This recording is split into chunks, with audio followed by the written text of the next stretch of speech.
श्री गुरुवे नमः। जय जय श्री राधे। हर हर महादेव। ओमकारेश्वर ज्योतिर्लिंग प्रादुर्भाव कथा।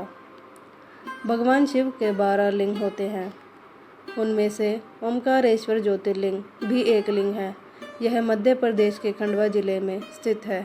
यह ज्योतिर्लिंग मोरटका गांव से लगभग 14 किलोमीटर दूर बसा है। यह द्वीप पर बसा है और इस द्वीप का आकार ओम के आकार का है। नर्मदा नदी जो भारत में पवित्र तथा पूजनीय नदी है। ओमकारेश्वर का निर्माण नर्मदा नदी से अपने आप हुआ है। ओमकारेश्वर मंदिर के भीतर अनेक मंदिर हैं। नर्मदा के दोनों दक्षिण और उत्तरी तट पर मंदिर हैं। पुराणों के माने तो कोई भी तीर्थयात्री और भक्तजन भले ही सारे तीर्थ कर ले, परंतु जब तक ओमकारेश्वर आकर किए गए तीर्थों का जल यहाँ नहीं चढ़ाता, उसके तीर्थ को पूर्ण नहीं माना जाता। पुराणों की माने तो नर्मदा जी के दर्शन करने से और उनमें स्नान करने से जमुना जी के 15 दिन का स्नान और गंगा जी के 7 दिन का स्नान जितना फल मिलता है। अगर कोई भक्तजन ओमकारेश्वर क्षेत्र की तीर्थ यात्रा करता है तो उसे केवल ओमकारेश्वर ज्योतिर्लिंग के दर्शन ही नहीं, वहाँ बसे अन्य 24 अवतार के दर्शन भी करने चाहिए, जिनके नाम इस प्रकार हैं: माता घाट सैलानी, सीता वाटिका, धावड़ी कुंड, मार्कंडे शिला, मार्कंडे संन्यास आश्रम, अन्नपूर्णा आश्रम, विज्ञानशाला, बड़े हनुमान, हेड़ापति हनुमान, ओंकार मठ, माता आनंदमयी आश्रम, ऋणमुक्तेश्वर महादेव, गायत्री माता मंदिर, सिद्धनाथ गौरी सोमनाथ, आड़े हनुमान, माता वैष्णो देवी मंदिर, चांद सूरज दरवाजे, वीरखला विष्णु मंदिर, ब्रह्मेश्वर मंदिर, सेंगांव के गजानन महाराज का मंदिर, काशी विश्वनाथ, नरसिंह टेकरी, कुबरेश्वर महादेव, चंद्रमौलेश्वर महादेव के मंदिर भी दर्शनीय हैं। ओमकारेश्वर ज्योतिर्लिंग मंदिर का आध्यात्मिक महत्व। प्राचीन ग्रंथों के अनुसार ओमकारेश्वर ज्योतिर्लिंग मंदिर का बहुत बड़ा धार्मिक महत्व है। इस मंदिर का उल्लेख स्कंद पुराण, शिव पुराण और वायु पुराण में मिलता है। ऐसा माना जाता है कि जो कोई भी भगवान शिव में अडिग और अटूट विश्वास के साथ ओमकारेश्वर की पूजा और दर्शन करता है, उसे पृथ्वी पर मौजूद नकारात्मकता से सुरक्षा मिलती है। भक्तों का यह भी मानना है कि जो कोई भी ओमकारेश्वर ज्योतिर्लिंग मंदिर की परिक्रमा करता है, उसे मृत्यु के बाद मोक्ष मिलता है। ओमकारेश्वर ज्योतिर्लिंग उत्पत्ति की वैदिक कथा। ओमकारेश्वर ज्योतिर्लिंग की कहानी विविध है, क्योंकि इसका उल्लेख विभिन्न भारतीय पौराणिक कथाओं और हिंदू ग्रंथों में मिलता है।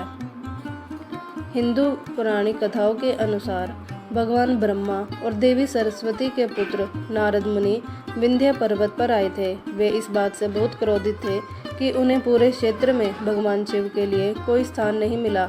नारद मुनि ने विंध्य पर्वत के सामने इस मुद्दे को उठाया और उनसे अपनी गंभीर गलती का पश्चाताप करने के लिए तपस्या शुरू करने को कहा। जल्द ही विंध्याचल पर्वत पूरी आस्था के साथ भगवान शिव का ध्यान करने लगा। भगवान शिव विंध्या के दृढ़ संकल्प और धैर्य से प्रभावित हुए और उसके सामने प्रकट हुए। भगवान शिव ने विंध्याचल पर्वत को आशीर्वाद देते हुए कहा कि वे प्रणव लिंग के रूप में उसके द्वीप पर निवास करेंगे।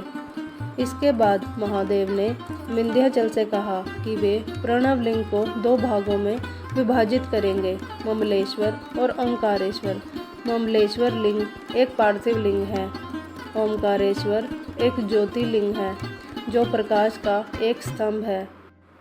तब से विंध्याचल पर्वत को ओमकारेश्वर के नाम से जाना जाने लगा और भगवान शिव की पूजा के लिए वहाँ एक मंदिर का निर्माण किया गया। ओमकारेश्वर की उत्पत्ति इस प्रकार है। इक्ष्वाकु वंश भगवान राम के वंश की विरासत के राजा मांधाता ने घोर तपस्या की थी।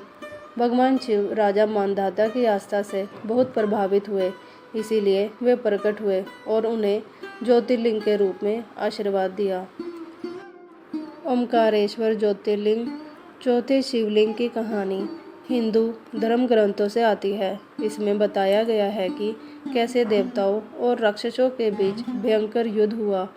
राक्षसों ने युद्ध जीत लिया और परिणाम स्वरूप देवता अपनी जीत से भयभीत थे। उन्होंने महादेव से उनकी सुरक्षा और आशीर्वाद के लिए प्रार्थना की।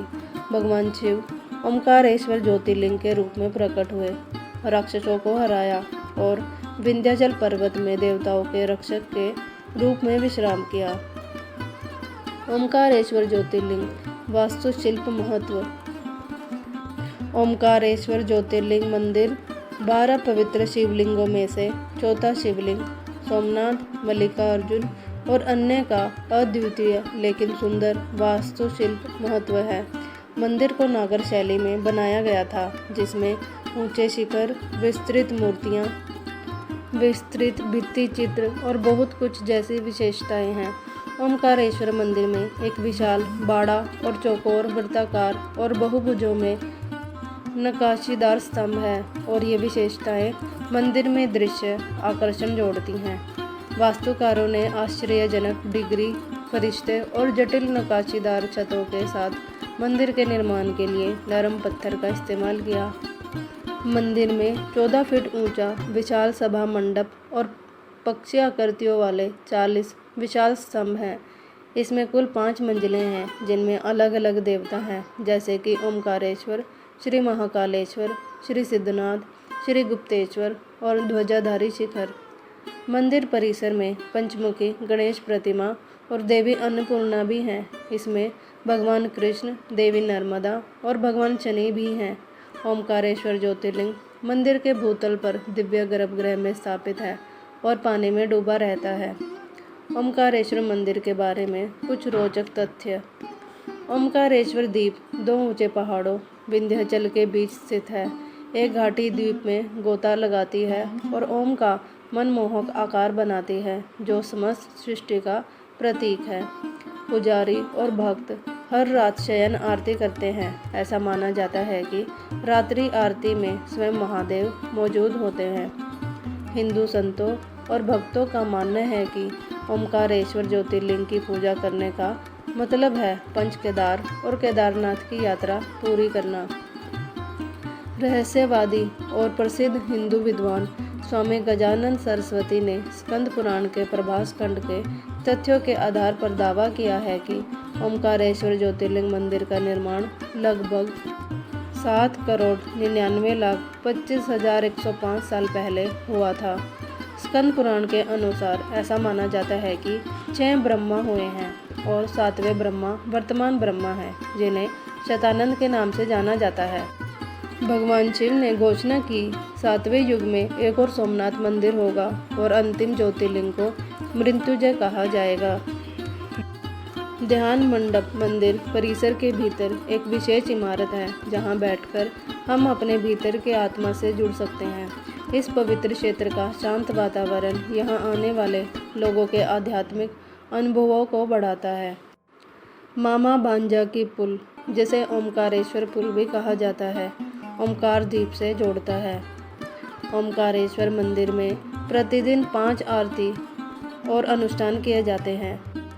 मंगला आरती सुबह की जाती है और शयन आरती रात्रि में की जाती है। ओमकारेश्वर मंदिर में दिव्य आभा है तथा यह आध्यात्मिक रूप से उत्थानशील वातावरण निर्मित करती है। ऐसा माना जाता है कि इन पवित्र घाटियों के कंपन से आसमान का स्थान शुद्ध हो जाता है और भक्तों की भावनाएं शांत हो जाती हैं। नमो पार्वती पते, हर हर महादेव। जय जय श्री राधे।